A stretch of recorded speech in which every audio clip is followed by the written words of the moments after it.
Mental math class 9th। मैं हूं हरी sir और आप सभी बच्चे देख रहे हैं आपका अपना यूट्यूब चैनल चलो कदम बढ़ाए। जो बच्चे हिंदी मीडियम में पढ़ते हैं उनके लिए अलग से चैनल है जिसका नाम है मैथ्स विद हरी सर, आप उसे भी ज्वाइन कर सकते हैं। आज हम करने जा रहे हैं मेंटल मैथ क्लास 9th का नेक्स्ट पार्ट और इस सीरीज में हम करें चैप्टर नंबर 1 नंबर सिस्टम। जी हाँ, नंबर सिस्टम।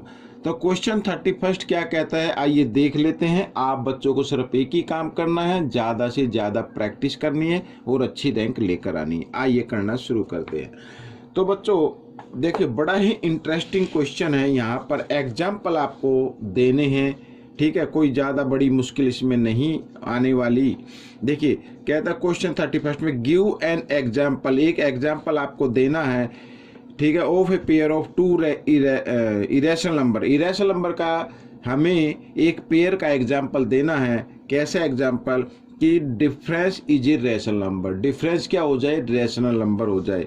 तो बच्चों हम सबसे पहले यहाँ पर इरेशनल नंबर ले लेते हैं। इरेशनल नंबर का मतलब होता है तो जो रूट के अंदर आता है, तो इस तरीके से नंबर ले लेते हैं। ये √2 हो गया और ये भी क्या हो गया, √2 हो गया। √2 ले लीजिए, √3 भी ले सकते हैं, ठीक है, √5 भी ले सकते हैं। इस तरीके से आप ले सकते हैं। अब क्वेश्चन कहता है difference is a rational number. अगर हम इनको क्या कर दे, डिफरेंस कर दे यानी माइनस कर दे, तो ये माइनस हो जाएगा, ये प्लस हो जाएगा, ठीक है ना। और माइनस प्लस हो जाएगा तो क्या आ जाएगा, 0 आ जाएगा। और 0 क्या बन जाता है, रेशनल नंबर बन जाता है, ठीक है। तो वो पेयर आपके क्या होंगे, √2 और यहाँ पर लिख देना √2। तो ये आपका आंसर रहेगा बच्चों, ठीक है। ये एक एग्जाम्पल है। अब देखिए, अब आगे लिखा difference is an irrational number. अब इसमें इरेशनल नंबर डिफरेंस, अगर हमें 2 इरेशनल नंबर लेने हैं जिनको अगर हम डिफरेंस फाइंड आउट करें तो वो इरेशनल नंबर आए। क्या है, इरेशनल नंबर। तो देखो यहाँ पर मान लीजिए हमने एक नंबर तो लिया, क्या लिया, ये ले लिया, √2 ले लिया, ठीक है। डिफरेंस करना है तो हम एक नंबर वो ले लेते हैं बच्चों, यहाँ पर ये लेते हैं -√2 ले लेते हैं, इस तरीके से, ठीक है। तो अगर अब हम इनका, ये आपका आंसर रहेगा। अगर मैं यहाँ पर बताता हूँ, एग्जाम्पल देता हूँ, मान लीजिए मैं इस पर थोड़ा सा इस पर करके बताता हूँ, ठीक है। हमने नंबर कौन सा लिया, एक तो √2 लिया और एक लिया -√2। आप एक प्लस का ले लीजिए, एक माइनस का ले लीजिए, ठीक है। इसमें कहता है कि डिफरेंस क्या होना चाहिए, डिफरेंस होना चाहिए इरेशनल नंबर। अगर यहाँ पर -√2 और डिफरेंस के लिए डिफरेंस का साइन और यहाँ पर -√2 इस तरीके से लिख दे, ठीक है, तो √2 और माइनस माइनस प्लस, तो +√2 हो जाएगा। तो अगर इनको प्लस करेंगे तो क्या आ जाएगा, 1√2 इधर है, 1√2 इधर है, तो 2√2 आ गया, ठीक है बच्चों। ये आपका आंसर बन जाएगा। तो वो नंबर कौन से होंगे, एक तो √2 होगा, एक -√2 होगा। तो आप इसमें और भी कोई नंबर ले सकते हैं। ये देखो, कभी आप सोचे कि इनके आंसर पीछे मैच करेंगे, आंसर मैच ना भी करे, कर भी सकते हैं, ठीक है। तो इनके क्योंकि अनकाउंटेबल नंबर होते हैं, तो इस तरीके से आप इसको कर लीजिए। आगे देखो क्या लेता है, कहता है सम इज ए रेशनल नंबर। अब सम क्या होना चाहिए, रेशनल नंबर होना चाहिए। अगर मान लीजिए हम यहाँ पर ले लेते हैं, सम फाइंड आउट करना है ना, तो रेशनल नंबर आना चाहिए। तो इसका मतलब क्या हो गया, एक तो ले लो बच्चों यहाँ पर रूट मान लीजिए 3 ले लेते हैं, ठीक है। क्या ले लेते हैं, 3 ले लेते हैं। और दूसरा नंबर हम ले लेते हैं क्योंकि इसमें पूछा है सम आना चाहिए, ठीक है बच्चों। तो देखो यहाँ पर कहता है, देखिए थर्ड में सम इज ए रेशनल नंबर, ठीक है। सम क्या आना चाहिए, एक रेशनल नंबर आना चाहिए। तो अब हम क्या करेंगे, तो मान लीजिए एक नंबर ले लो आप, √3 ले लो, और दूसरा क्या ले लेते हैं, दूसरा -√3 ले लेते हैं, इस तरीके से, ठीक है। अगर हम इनका सम फाइंड आउट करते हैं, सम फाइंड आउट करने के लिए प्लस का साइन लगाना पड़ेगा। अब आइए करते हैं, √3 और माइनस प्लस माइनस, ठीक है, इस तरीके से आ गया। अब ये माइनस हो गया, ये प्लस हो गया, तो माइनस प्लस माइनस कट जाते हैं, तो आंसर क्या आएगा, 0 आएगा। 0 इज ए रेशनल नंबर। तो बच्चों वो नंबर कौन से होंगे, वो नंबर होंगे 2, यहाँ पर √3 और एक ले लो आप -√3, इस तरीके से, ठीक है। यहाँ पर √5 और -√5 भी लिया जा सकता है। आइए करते हैं नेक्स्ट पार्ट। तो नेक्स्ट पार्ट में क्या कहता है, देखो यहाँ पर ये रहा। अब सम क्या आना चाहिए, सम इज एन इरेशनल नंबर आना चाहिए। सम क्या आना चाहिए, इरेशनल नंबर आना चाहिए। तो बिल्कुल वैसे ही करना है जैसे अभी ऊपर किया था डिफरेंस वाला। तो यहाँ पर मान लीजिए एक तो ले लिया हमने √3 ले लिया, ठीक है ना। अब क्या आना चाहिए, सम आना चाहिए। और एक ले लेते हैं, दूसरा हम ले लेते हैं इनका -4 ले लो आप। अगर हम इनका प्लस करते हैं, ठीक है, इनका क्या करते हैं, प्लस करते हैं, तो बच्चों यहाँ पर आ गया √3 और 4 का परफेक्ट स्क्वायर रूट होता ही है, तो यहाँ पर 2 लिख दो या 2 + √3 लिख दो इस तरीके से, ठीक है भाई। इसमें कोई भी नंबर आप ले सकते हैं, एक चीज़ ये ध्यान रखनी है। तो यहाँ पर मैंने नंबर ली हैं, इसमें जो हम 4th पार्ट कर रहे हैं, 4th पार्ट में लिए मैंने कौन से, √3 और प्लस एक, यानी एक ले लिया हमने। √5 भी ले सकते हो, कोई दिक्कत नहीं है। और मैंने लिया √4, ठीक है। तो ये आपके आंसर हो जाएंगे। आप यहाँ पे √2 और इधर √3 भी लिख सकते हो, कोई भी लिख सकते हो, ठीक है। आइए करते हैं यहाँ पर नेक्स्ट वाला, प्रोडक्ट वाला करते हैं। अब लिखा product is a rational number. अब प्रोडक्ट क्या होना चाहिए, रैशनल नंबर होना चाहिए। अब प्रोडक्ट रैशनल नंबर होना चाहिए, यानी मल्टीप्लाई करने पर रैशनल नंबर आना चाहिए। मान लीजिए एक तरफ इधर 2 लिख लीजिए और एक तरफ इधर √8 लिख लीजिए। 8 2 क्या होगा, 16 होगा, ठीक है। लेकिन 16 का परफेक्ट स्क्वायर रूट होता है 4, ठीक है। तो ये बच्चों ये आपका आंसर आ जाएगा। इस तरीके से ये आप नंबर ले सकते हैं नेक्स्ट पार्ट में। अच्छा, अब लिखा product is an irrational number, लिखा है ना 6 पार्ट में।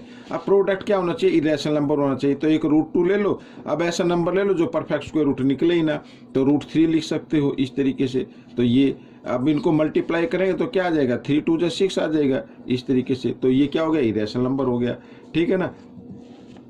अब आगे नेक्स्ट कहता है बच्चों, यहाँ पर ये देखिए quotient, quotient is a rational number. अब कोशेंट पूछा है, कोशेंट का मतलब डिवाइड करके, ठीक है, रैशनल नंबर आना चाहिए। अब बच्चों फिर वही करना है आपको। यहाँ पर मैं डिवाइड में ले लेता हूँ, कोई भी नंबर ले लेते हैं डिवाइड में, ठीक है ना।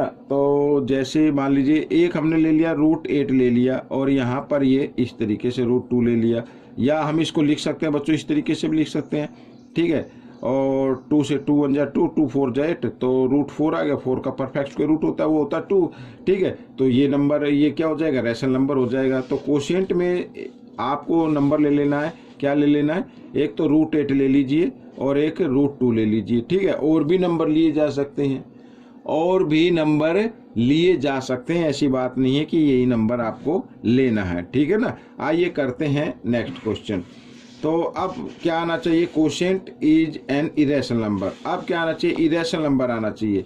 इरेशनल नंबर का मतलब है कि उनको अगर हम डिवाइड करें, ठीक है ना, इधर अगर हम यहाँ पर कोई डिवाइड करें इस तरीके से, तो वो कंप्लीट डिवाइड ना हो, ठीक है ना।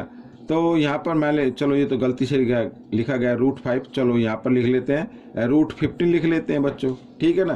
तो अगर हम इसको इस तरीके से रखेंगे तो 15 बाई यहाँ पर 5 5 5 5 5 3 15, तो √3 आ गया। अब क्वेश्चन क्या आ गया, √3 आ गया। तो बच्चों इसमें देखो अनकाउंटेबल कोई भी नंबर ले सकते हो। अब मैंने यहाँ पर लिया √15 और √5 ले लिया, ठीक है। और भी नंबर लिए जा सकते हैं, 3√3 ले सकते हो आप, ठीक है, फर्स्ट नंबर। और दूसरा नंबर ले सकते हो 3√2 ले सकते हो, ठीक है। कोई भी नंबर आप ले सकते हो बच्चों। तो इस तरीके से ये प्रश्न आपका हल हो गया है, सोल्व हो गया, ठीक है। आइए अब हम करेंगे क्वेश्चन नंबर, यहाँ पर बच्चों ये तो हो गया है क्वेश्चन नंबर 32। अब हम कर लेते हैं, ठीक है। ये रहा क्वेश्चन नंबर 32, बड़ा ही इंटरेस्टिंग क्वेश्चन है, हमें वैल्यू फाइंड आउट करनी है, ठीक है। अब आप देखो यहाँ पर ये जो क्वेश्चन गिवन है ना, इसको बड़े ध्यान से देखिए आप, ठीक है, बड़े ध्यान से देखना है। यहाँ पर लिखा 2020 और इधर लिखा 2022, ठीक है। अगर मैं यहाँ पर मान लीजिए ये ले लेता हूँ 2000 क्या कर लेते हैं 21 ले लेते हैं, ठीक है, और इसमें से 1 माइनस कर देता हूँ तो यही नंबर आ जाएगा, वैल्यू में कोई फर्क नहीं पड़ेगा, ठीक है ना, कोई भी फर्क नहीं पड़ेगा इस तरीके से। और इसी प्रकार यहाँ पर 2021 और इसमें +1 कर दें, ठीक है, तो कोई भी फर्क नहीं पड़ेगा, ठीक है। अब यहाँ पर बच्चों ये अब अगर हम देखें तो ये a-b और a+b, a-b और a+b की फॉर्म में आ गया, ठीक है। तो a-b यहाँ पर मैं लिखता हूँ a-b और a+b ये इक्वल होता है बच्चों a² - b² के, ठीक है। तो a क्या है बच्चों, यहाँ पर आइए मैं इधर कर लेता हूँ तो ए क्या है 2021 है, तो ए स्क्वेयर, ठीक है, और माइनस बी स्क्वेयर ये आ गया, और यहाँ पर ये +1 तो दिया हुआ, आगे आगे कर लेते हैं इसको, ठीक है, इस तरीके से। तो बच्चों यहाँ पर 2021 होल स्क्वेयर, और 1 को 2 टाइम्स मल्टीप्लाई करेंगे तो 1 ही रहेगा, ठीक है, और इधर +1 इस तरीके से। तो बच्चों ये आपका आ गया, तो ये प्लस ये माइनस ये तो कैंसिल हो गए, और रूट से स्क्वायर रूट का साइन कैंसिल कर दिया, तो 2021 is the answer of this question, ठीक है। अब नेक्स्ट क्वेश्चन भी बिल्कुल सेम ऐसे ही करना है, इसमें भी कोई ज़्यादा रॉकेट साइंस नहीं है। देखो यहाँ पर 2010 है और इधर क्या है 2030, तो इसके बीच का नंबर ले लीजिए, तो वो होता है 2020, ठीक है। अगर इसमें से मैं क्या कर दूँ -10 कर देता हूँ, ठीक है, फिर वही नंबर आ जाएगा, और सेकंड ब्रैकेट में 2020 + 10 कर दें तो फिर यही नंबर आ जाएगा, और इधर क्या लिखा हुआ है 100 लिखा हुआ है, ठीक है, इस तरीके से। आइए आगे कर लेते हैं। बहुत ही मज़ेदार क्वेश्चन होते हैं बच्चों, बस आपको प्रैक्टिस करनी है। अब ये a - b और a + b दोनों ब्रैकेट में सेम नंबर, सिर्फ साइन अलग है, तो a - b a + b क्या होता है a स्क्वेयर, ठीक है, a स्क्वेयर और -b स्क्वेयर इस तरीके से, सॉरी 10 है यहाँ पर, इस तरीके से +100, ठीक है। आइए कर लेते हैं आगे। तो क्या हुआ 2020 स्क्वेयर और -10 को 2 टाइम्स मल्टीप्लाई करेंगे तो 100 आ जाएगा, ठीक है, और प्लस यहाँ पर 100 है ही, और ये प्लस का हो गया, ये माइनस का हो गया, तो कैंसिल हो गया, साथ ही स्क्वायर से स्क्वायर रूट कैंसिल कर दिया, तो आपका आंसर क्या आ गया 2020 आ गया, ये आपका आंसर आ गया, ठीक है। तो ये क्वेश्चन आपका सोल्व हो गया, साथ ही वीडियो भी कंप्लीट हो गई है बच्चों। मैं नहीं चाहता कि वीडियो ज़्यादा लंबी बने, ठीक है, कुछ बच्चे ज़्यादा बोर हो जाते हैं देखते देखते। तो बच्चों मिलेंगे अब नेक्स्ट पार्ट में। आपको सिर्फ एक ही काम करना है, प्रैक्टिस करनी है, ज़्यादा से ज़्यादा अच्छी रैंक लेके आनी है। मेरे खातिर आप अच्छी रैंक लेके आइए, अपने पेरेंट्स के खातिर अच्छी रैंक लेके आइए बच्चों। तो मिलेंगे नेक्स्ट पार्ट में, टिल देन थैंक यू।